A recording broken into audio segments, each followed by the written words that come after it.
अल्फाजों में जान फूंक देने वाली ऐसी आवाज जिसका नाम आज भी बड़े अदब से लिया जाता है।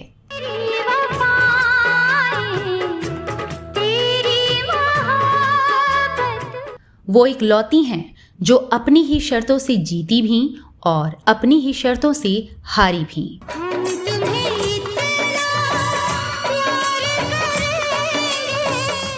उनकी मखमली आवाज का ऐसा सिक्का चला कि गायकी के सारे शहंशाह और सिकंदर सहम उठे।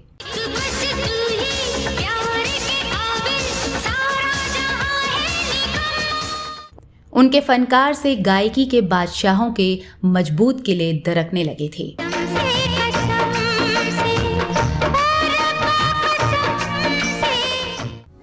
वो लता मंगेशकर को सुनकर सीख कर बड़ी हुई थीं और उन्हीं को अपना रोल मॉडल भी मानती थीं।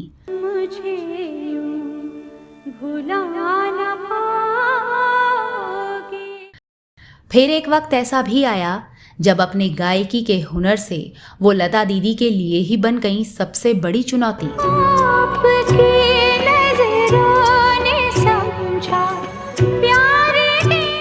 कौन है वो नाम जिसके बिना बॉलीवुड का गीत संगीत पूरा ही नहीं हो सकता और भक्ति संगीत का संसार भी उनके जिक्र के बगैर अधूरा ही होगा।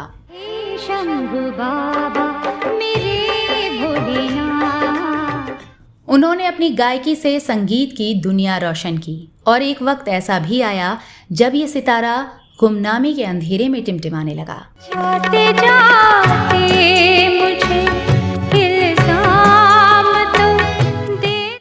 एक दौर में उनके गानों को सुनकर न जाने कितने ही जवां दिल बेजार भी हुए और गुलजार भी।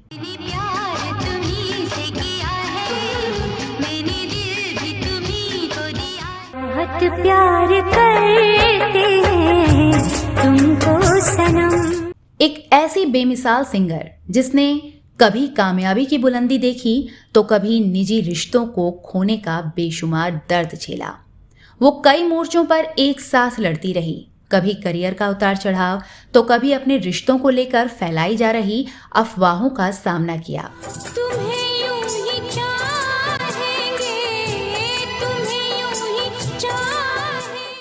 प्रोफेशनल फ्रंट पर उन्होंने जितनी कामयाबी देखी, उनकी निजी जिंदगी उतने ही ज्यादा रहस्य, दर्द और साजिशों से घिरी रही।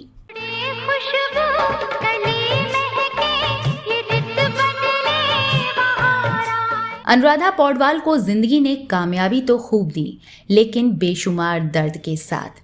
ऐसा पहाड़ सा दर्द जो ताउम्र शायद पिघलने को राजी नहीं।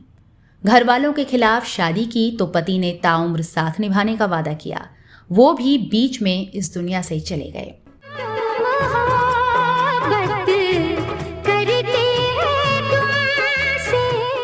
जिस बेटे को 9 महीने तक गर्भ में पाला, वो पैदा होने के 1 महीने बाद ही छोड़कर चला गया। पति और मासूम बच्चे की मौत के बाद जिस गुलशन कुमार ने अनुराधा को सहारा दिया, कुदरत और किस्मत ने उन्हें भी छीन लिया। वक्त का सितम यही नहीं रुका। वो जवान बेटा जिसे अनुराधा पौडवाल ने 35 साल तक अपने सीने से लगाकर पाला और सब कुछ भूलने की कोशिश की, वो भी काल के गाल में समा गया।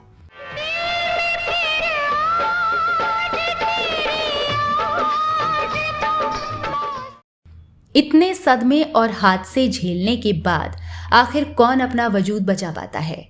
लेकिन वो अनुराधा ही थीं जिसके हौसले ने उन्हें ऊंचा मुकाम दिया। वो आगे बढ़ती रहीं और हर हालात के लिए खुद को तैयार किया। अनुराधा पौडवाल को लेकर कई तरह के भ्रम और झूठ फैलाए जाते हैं। कोई कहता है कि धार्मिक आस्था के चलते उन्होंने फिल्मी गाने छोड़कर भक्ति गीत गाने शुरू कर दिए, जबकि कुछ लोग दावा करते हैं कि टी सीरीज के साथ उलझे हुए एक कॉन्ट्रैक्ट की वजह से उनका करियर तबाह हो गया। वहीं कुछ लोग तो यहाँ तक कहते हैं कि लता मंगेशकर और आशा भोसले ने उनके लिए इंडस्ट्री के दरवाजे बंद करा दिए थे। ये बातें वाकई सच हैं या अफवाह, इसकी असलियत से आपको वाकिफ कराएंगे। उससे पहले एक गुजारिश है कि आगे बढ़ने से पहले चैनल को सब्सक्राइब जरूर कर लें।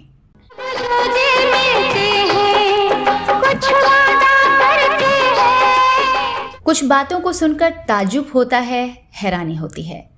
क्या आप यकीन करेंगे, अनुराधा पौडवाल चाहती थीं कि उन्हें एक ऐसे सिंगर के तौर पर याद रखा जाए जिसने अपने करियर के पीक पर जाकर फिल्मों के लिए गाना छोड़ दिया। आखिर वो ऐसा क्यों चाहती थीं, आपको आगे बताएंगे, लेकिन सबसे पहले जान लेते हैं अनुराधा पौडवाल के सिंगर बनने तक के सफर के बारे में। जीना पाएंगे हम तो सनम। अनुराधा पौडवाल का जन्म 27 अक्टूबर 1954 को कर्नाटक के उत्तर कन्नड़ जिले के करवार में एक कोंकणी परिवार में हुआ था। इनके बचपन का नाम अलका नादकर्णी था। जन्म के बाद इनका परिवार बॉम्बे आ गया था। उनकी पढ़ाई जेवियर्स कॉलेज से हुई, जहां वो कल्चरल प्रोग्राम्स में पार्टिसिपेट किया करती थीं। बचपन में अनुराधा पौडवाल रेडियो पर गाने सुना करती थीं। यहाँ से उनके मन में सिंगर बनने की ख्वाहिश पैदा हुई। अनुराधा के पिता नहीं चाहते थे कि वो सिंगर बने, क्योंकि वो नाच गाने के पेशे को अच्छी नज़र से नहीं देखते थे। अनुराधा ने कभी भी पेशेवर तौर पर रेगुलर संगीत की कोई ट्रेनिंग नहीं ली। एक इंटरव्यू में उन्होंने बताया था कि मैंने कई गुरुओं के सानिध्य में संगीत सीखा, मगर लता जी की आवाज़ मेरे लिए एक प्रेरणा स्रोत थी।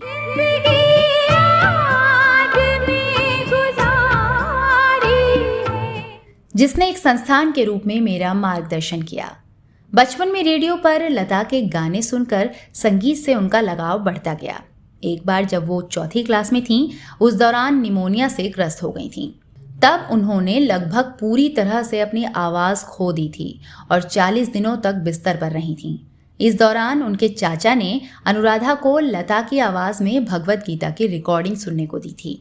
अनुराधा ने खुद बताया था कि लता की सुरीली आवाज़ वो लगातार 40 दिन तक सुनती रहीं और उनकी सेहत में काफ़ी सुधार हुआ और वो ठीक हो गईं। इसी के बाद उन्होंने सिंगर के तौर पर करियर बनाने का फैसला किया। आगे की पढ़ाई के बाद अपने सपने को साकार करने के लिए उन्होंने बॉलीवुड की ओर रुख किया। फिल्मों में गाने का शौक लिए वो संगीतकारों के पास जाया करती थीं। इस दौरान उनकी उम्र मात्र 15 साल रही होगी। इसी दरमियान एक पार्टी में उनकी मुलाकात मराठी फिल्मों के म्यूजिक अरेंजर अनिल पौडवाल से हुई, जो एस.डी. बर्मन और भप्पी लाहिड़ी के असिस्टेंट रहे थे। अरुण पौडवाल और अनिल मोहिले उस वक्त अनिल अरुण की जोड़ी के तौर पर मराठी फिल्मों में म्यूजिक अरेंजर का काम करते थे। अरुण पौडवाल ने अनुराधा की मुलाकात कई म्यूजिक डायरेक्टर से कराई, लेकिन कहीं बात नहीं बनी। इस दौरान ये दोनों एक दूसरे के करीब होते चले गए और जान पहचान प्यार में तब्दील हो गई।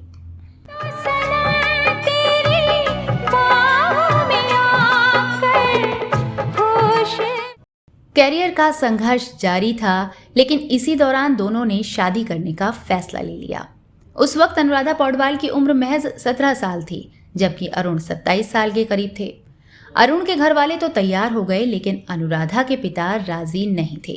कारण एक तो अरुण का म्यूजिक इंडस्ट्री से होना, दूसरा दोनों की उम्र में 10 साल का फासला। बहरहाल पिता की मर्जी के खिलाफ अनुराधा ने अरुण से शादी कर ली और अलका नादकर्णी से बन गई अनुराधा पौडवाल।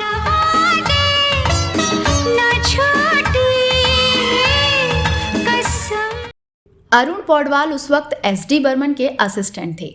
वो अपनी पत्नी अनुराधा को एक दिन लता मंगेशकर की लाइव रिकॉर्डिंग सुनवाने स्टूडियो ले गए, जहां उन्होंने लता के लाइव गाने को सुना और उसी गाने को एक रेडियो चैनल पर गाया।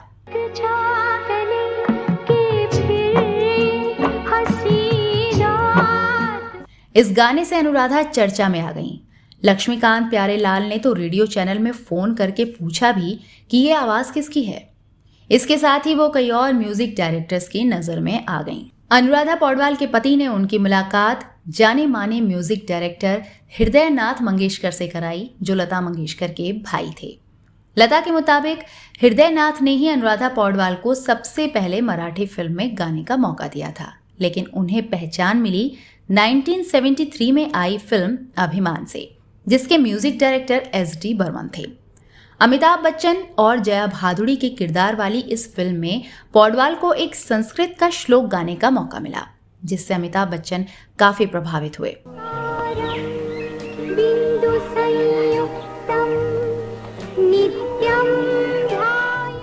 1974 में अनुराधा पौडवाल को मराठी फिल्म यशोदा में प्लेबैक सिंगर के तौर पर गाने के लिए ब्रेक मिला। इस बीच उनके 2 बच्चे हुए। पहला बच्चा पैदा होने के 1 महीने बाद ही गुजर गया, जो अनुराधा के लिए बहुत बड़ा सदमा था। 1974 में ही अनुराधा ने बेटी कविता पौडवाल को जन्म दिया, जबकि उनकी तीसरी संतान के रूप में आदित्य की 1985 में पैदाइश हुई। 1976 में आई फिल्म कालीचरण में अनुराधा पौडवाल की आवाज में गाया गीत 1/2, 2/4 उन दिनों काफी लोकप्रिय हुआ था।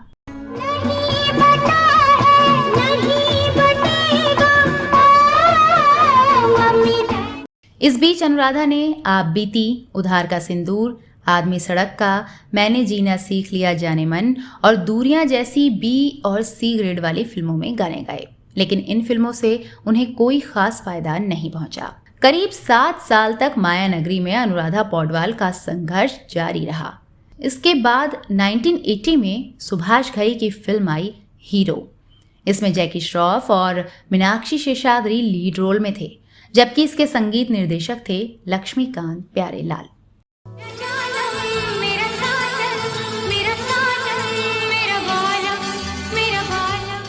फिल्म का गाना तू मेरा जानू है, तू मेरा दिलबर है की सफलता के बाद अनुराधा पौडवाल बतौर गायिका फिल्म इंडस्ट्री में कुछ हद तक अपनी पहचान बनाने में कामयाब हो गईं।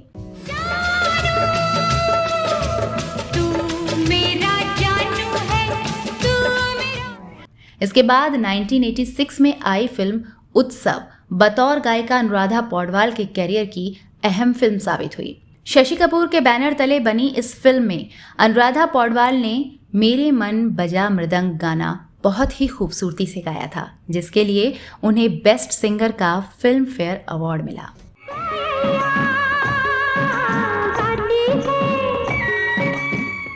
अनुराधा पौडवाल तेजी से तरक्की और शोहरत की ओर अपने कदम बढ़ा रही थीं।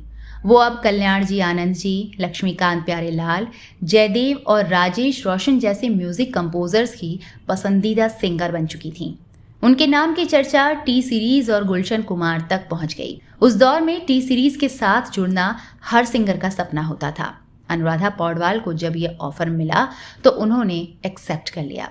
इसके बाद तो टी सीरीज और अनुराधा पौडवाल ने एक साथ मिलकर तहलका मचा दिया।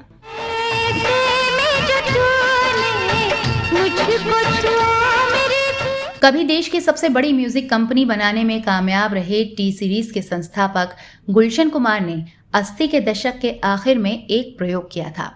वो पहले गानों के एल्बम निकालते थे और गाने हिट हो जाने पर उन्हें एक कहानी में पिरोकर VHS फिल्म बना देते थे।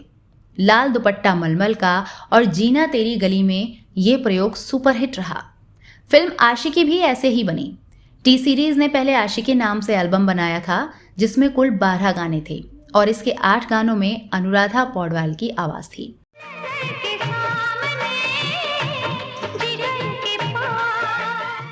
एल्बम मार्केट में आया तो इसने धूम मचा दी। निर्देशक महेश भट्ट ने ये गाने सुने तो उन्होंने इस पर एक फिल्म बनाने के लिए गुलशन कुमार के सामने जिद पकड़ ली। फिल्म बनने के बाद 1990 में रिलीज हुई। सिनेमा घरों में आते ही सारे रिकॉर्ड एक तरफ और आशिकी के बनाए रिकॉर्ड एक तरफ। एक वक्त ऐसा भी आया कि इन कैसेट्स की बिक्री की तादाद 2 करोड़ से ऊपर निकल गई।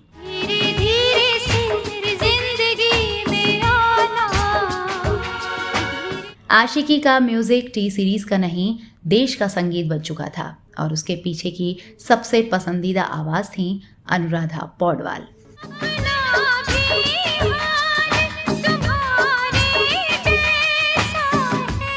फिल्म की कामयाबी से कईयों का सितारा बुलंद हुआ। इसके हीरो राहुल रॉय, संगीतकार नदीम श्रवण और गायक कुमार शानू को खूब शोहरत मिली, जबकि अनुराधा पौडवाल ने तो अपनी आवाज़ के जादू से बड़े बड़े सिंगर्स की नींद उड़ा दी थी। आशिकी का गाना सांसों की ज़रूरत हो जैसे, नज़र के सामने जिगर के पास, अब तेरे बिन जी लेंगे हम, धीरे धीरे से मेरी ज़िंदगी में आना और मैं दुनिया भुला दूंगा तेरी चाहत में की पॉपुलैरिटी ने कई रिकॉर्ड्स ब्रेक कर दिए। मुझको है तेरी कसम। दूसरे तौर पर कहा जाए तो अनुराधा पौडवाल की आवाज़ ने फिल्म को सुपरहिट बनाने में अहम भूमिका निभाई। इस फिल्म के गाने नजर के सामने जिगर के पास के लिए अनुराधा पौडवाल को सर्वश्रेष्ठ गायिका का फिल्म फेयर पुरस्कार दिया गया।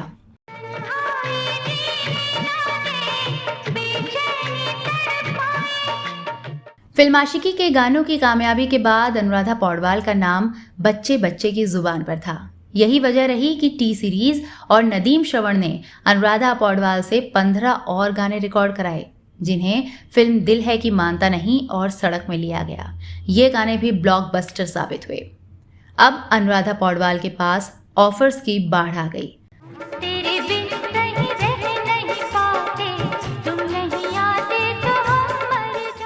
हर डायरेक्टर और प्रोड्यूसर अपनी फिल्म में उनसे गवाना चाहता था।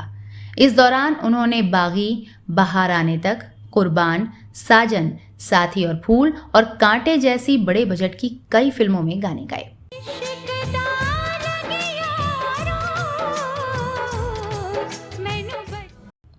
बेस्ट फीमेल सिंगर का दूसरा नाम बन गई थी अनुराधा पौडवाल। इस कामयाबी की आंधी के बाद उनकी जिंदगी में आने वाला तूफान दस्तक दे चुका था। ना जाने कब खो गया। वो इसका जश्न मना ही रही थी कि एक ऐसी खबर आई जिसने उनका मानो सब कुछ छीन लिया। उनके लिए ये नुकसान सब कुछ हार जाने के बराबर था। जिस पति ने उम्र भर साथ निभाने का वादा किया था, उस अरुण पौडवाल के एक हादसे में मौत होने की खबर आई। वक्त के साथ वो इस सदमे से उबर भी गईं और ज्यादा मजबूती के साथ वापसी की। एक ऐसा कमबैक जो याद किया जाता है। ये कैसे मुमकिन हुआ और ऐसा क्या हुआ था कि अनुराधा पौडवाल ने लता मंगेशकर जैसी दिग्गज को दे डाला था सबसे बड़ा चैलेंज।